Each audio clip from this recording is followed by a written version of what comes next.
Breath easy chest foundation for humanity, breathe easy T B chest allergy care अस्पताल 80 वाराणसी एवं M Varanasi chapter के संयुक्त तत्वाधान से कैंटोनमेंट क्षेत्र स्थित एक होटल में एक चिकित्सीय संगोष्ठी का आयोजन किया गया, जिसमें विश्वविख्यात चिकित्सकों ने वर्तमान स्थिति के सबसे गंभीर व महत्वपूर्ण विषय को चुनते हुए गंभीर श्वास की बीमारी पर परिचर्चा की।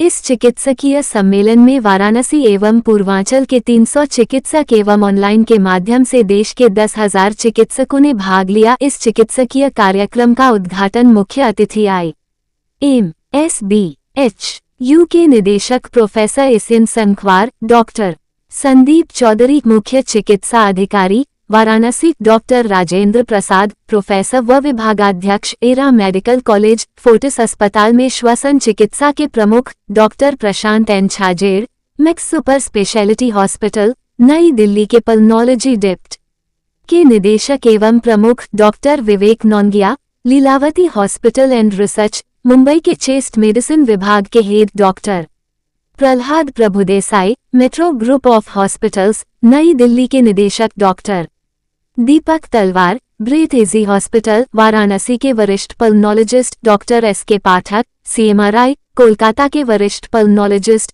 Doctor Rajadhar, BLK super speciality अस्पताल और राष्ट्रीय एलर्जी केंद्र एलर्जी और अस्थमा विभाग नई दिल्ली के वरिष्ठ चिकित्सक डॉक्टर PC कथुरिया ने संयुक्त रूप में दीप प्रज्वलित करके किया। कॉन्फ्रेंस उद्घाटन के तत्पश्चात डा SK पाठक द्वारा संपादित मेडिकल पत्रिका BE टाइम्स का विमोचन अतिथियों द्वारा किया गया, जिसमें फेफड़े एलर्जी एवं चेस्ट संबंधित कई तरह के बीमारियों के बारे में महत्वपूर्ण जानकारियां दी गई है, जो मरीज एवं चिकित्सकों को स्वास्थ्य जानकारी में लाभप्रद साबित होगी। वाराणसी से संतोष कुमार सिंह की रिपोर्ट। दमा में भी लोगों की बीमारी तो एक है, लेकिन लोगों में भ्रांतियां बहुत है। बहुत लोग सोचते हैं कि जैसे कहावत है ना, दमादम के संग जाता है, तो वो कहावत गलत नहीं है, लेकिन ये है बीमारी अब ऐसी है आज के जमाने में कि टोटली ये अंडर कंट्रोल रखी जा सकती है, बशर्ते आपका निदान सही हो जाए, बशर्ते आप जो भी दवाएं डॉक्टर लोग बताते हैं उसको कायदे से लिया जाए। शुरुआती पहचान क्या है? जैसे मैं बस दोनों के शुरुआती में सांस का अटैक पड़ता है, खासकर जब मौसम बदलता है तो बढ़ जाता है, और ऐसी बीमारी मोस्टली जो कि मतलब एलर्जिक होती है तो फैमिलीज में भी उनके माता पिता में भी इन्हीं में से ये बीमारी पाई जाने की संभावना रहती है। लेकिन जो सबसे खुशी की बात नहीं है, और जो मैं तो ये कहता हूँ, वो जो कहावत थी वो ठीक है। बीमारी को जैसे मैं ट्यूबरकुलोसिस से इक्वेट करता हूँ। हमें पता है कि ट्यूबरकुलोसिस अगर 6 महीने का इलाज कर ले तो शायद हम भी नहीं बता पाएंगे उसको बाद में उसको टीबी हुई, लेकिन ये दमा की बीमारी थोड़ी चलती है, रहती है, लेकिन परेशान नहीं करती है, बशर्ते दवा को कायदे से लिया जाए। भ्रांति क्या है, जैसे तकलीफ दूर होती है तो दवाई लोग छोड़ देते हैं और उसमें फिर परेशान होते हैं, अस्पताल में भी जाते हैं, मृत्यु भी होती है। तो सब तरह की चीजें देखी गई हैं, लेकिन बहुत अच्छी बात है कि दवा ठीक से करिए तो बिल्कुल आप जीवन बिता सकते हैं। जिसको हम लोग कहते हैं लंग फाइब्रोसिस, और लंग की फाइब्रोसिस से कई सारे फैक्टर होते हैं, जिसमें मेडिसिन से भी फाइब्रोसिस हो जाती है, कुछ डिजीजें होती है उसके कारण होती है, और कुछ इन्फेक्शन डिजीजें भी होती है उसके कारण हो सकती हैं। पर एक तरह से ये बीमारी सांस फूलने की बीमारी है, दमा से मिलती जुलती बीमारी है, लेकिन दमा नहीं है। इसमें लंग्स का जो क्रिएटिव अगर करते हैं तो रिस्ट्रिक्टिव पैटर्न होता है, जिसमें मूवमेंट लंग्स का बहुत कम हो जाता है, और इसका इलाज न किया जाए तो सांस लगातार फूलती रहती है और आगे ऑक्सीजन जैसी जरूरत पड़ने लगती है।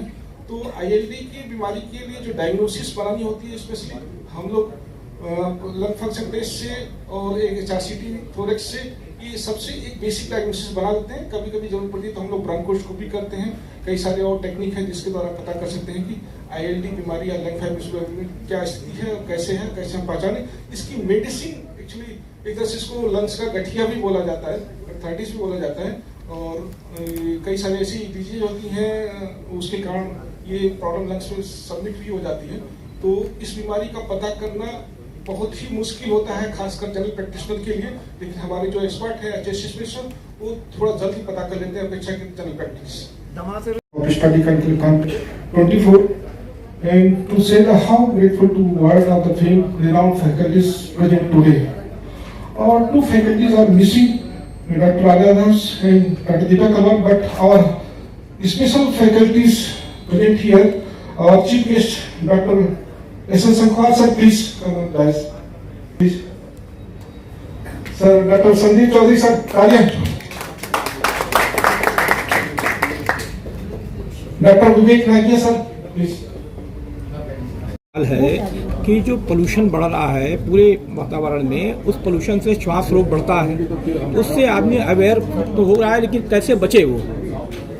प्रदूषण से सिर्फ सांस रोग नहीं बढ़ता है, प्रदूषण के और बहुत साइड इफेक्ट्स होते हैं हमारे शरीर के ऊपर, जैसे कि ब्रेन में स्ट्रोक हो सकता है। प्रदूषण क्या होता है बेसिकली? प्रदूषण में आते हैं डस्ट आती है, टॉक्सिक गैसेस आती हैं। सो ये जब हम सब इनहेल करते हैं, हमारे लंग्स के अंदर जाती है, तो वो एक इन्फ्लेमेटरी कैस्केड ट्रिगर ऑफ करती है, जिसकी वजह से पूरे शरीर के ऊपर इम्पैक्ट पड़ता है। उसकी वजह से हार्ट के ऊपर असर आ सकता है, हार्ट अटैक हो सकता है, ब्रेन स्ट्रोक्स हो सकते हैं, लंग्स में कैंसर बन सकता है, अस्थमा बन सकता है, इंटस्टाइनल लंग्स बन सकती हैं, इन्फेक्शन ज़्यादा हो सकती है। जो प्रेग्नेंट लेडीज़ हैं उनमें बच्चे जो अभी बच्चा पैदा भी नहीं हुआ है, उसकी भी ज़िंदगी के ऊपर इम्पैक्ट पड़ सकता है, स्टंटेड ग्रोथ हो सकते हैं। तो बहुत इम्पैक्ट होता है एयर पोल्यूशन का। Thank you sir, thank you. Asthma दमा बढ़ रहा है और उसके पीछे प्रमुख कारण जो आ रहा है वो प्रदूषण आ रहा है। इसके लिए आम आदमी को क्या संदेश देना चाहेंगे, किस तरह से प्रिकॉशन हो, आम आदमी जो एकदम लेमैन आदमी? देखिए, जैसे यहाँ पे एक कंसेप्ट पूरा आप ग्रीन का भी देख रहे हैं, तो आम आदमी को भी इस ग्रीन रेवोल्यूशन में एक सहयोग करना पड़ेगा। और अभी भी जैसे बार बार आपने कई बार अलग अलग सोशल मीडिया साइट्स में भी देखे हैं कि हमें कम से कम 60,000 पेड़ भी लगाने पड़ेंगे, और हर एक इंडिविजुअल की जिम्मेदारी हो उसको मेंटेन करके, उसको सहयोग करके उसको आगे बढ़ाने की। और साथ साथ यही नहीं है, हर एक व्यक्ति को समझना पड़ेगा कि और अन्य कारणों से हम पोल्यूशन क्रिएट कर रहे हैं, तभी जाके हम इसको रोल आउट कर पाएंगे और सबका सहयोग होगा और हम आगे स्वस्थ रहेंगे। जैसा इंटरवेंशनल कार्डियोलॉजी होता है, वैसा इंटरवेंशनल रेडियोलॉजी होता है, वैसा इंटरवेंशनल पल्मोनोलॉजी करके एक फील्ड पिछले 10 से 20 साल में बहुत अच्छी तरीके से डेवलप हुआ है। इसमें मेन जो प्रोसीजर्स किए जाते हैं, एंडोस्कोपी जो की जाती है वो है लंग्स की एंडोस्कोपी। उसमें 2 प्रकार के एंडोस्कोपी होते हैं, एक ब्रोंकोस्कोपी होती है और दूसरा एक प्लूरोस्कोपी करके एंडोस्कोपी की जाती है। अभी जो ब्रोंकोस्कोपी है वो जो एक रेगुलर ब्रोंकोस्कोपी जो है वो उसे हर छोटे छोटे शहर में, छोटे तालुका प्लेस में भी की जाती है और उसका डायग्नोस्टिक वैल्यू बहुत है। अब बहुत सारे जो डिजीजेज है जो खाली एक अनुमान के ऊपर ट्रीट किए जाते थे, जैसे कि टीबी है, उसका अगर हम ब्रोंकोस्कोपी करें तो उसका सही डायग्नोसिस हो सकता है। ब्रोंकोस्कोपी करने से वेदर वो टीबी जो है वो सेंसिटिव टीबी है या ड्रग रेजिस्टेंट टीबी है, इसमें बहुत हेल्प होती है। अभी ब्रोंकोस्कोपी के आगे भी बहुत रेगुलर ब्रोंकोस्कोपी के आगे भी बहुत डेवलपमेंट्स हुई है। ब्रोंकोस्कोपी में ईबस होता है जो कहते हैं कि एंडोब्रोंकियल अल्ट्रासाउंड, जो ईबस कहते हैं, ईबस टीबीएनए कंक्लूजन कर देता है भाई। तो ईबस टीबीएनए करके है, जो छाती में जो गांठ है उसकी बायोप्सी की जाती है। उसमें छाती की गांठ की अक्सर मोस्ट टीबी जो एक मोस्ट कॉमन डिजीज है वो हिसाब से अनुमान से ट्रीटमेंट होती थी। अभी ईबस के वजह से वो जो छाती में गांठ है वो टीबी की गांठ है, कैंसर की गांठ है, सार्कोड की गांठ है, इसके बारे में भी पता है। Thank you sir. उसके लिए आपके जो IMS BHU में क्या फैसिलिटीज हैं, क्या व्यवस्था है? हमारे IMS BHU में इसका अच्छे से स्थापित विभाग है, जिसे कि रेस्पिरेटरी मेडिसिन विभाग कहते हैं, और वहाँ पर हमारे चिकित्सकों की अच्छी टीम है। और वहाँ पर जो अत्याधुनिक इंस्ट्रूमेंट है, इक्विपमेंट है, मशीनें हैं, जैसे पल्मोनरी फंक्शन टेस्ट की मशीन वो भी है।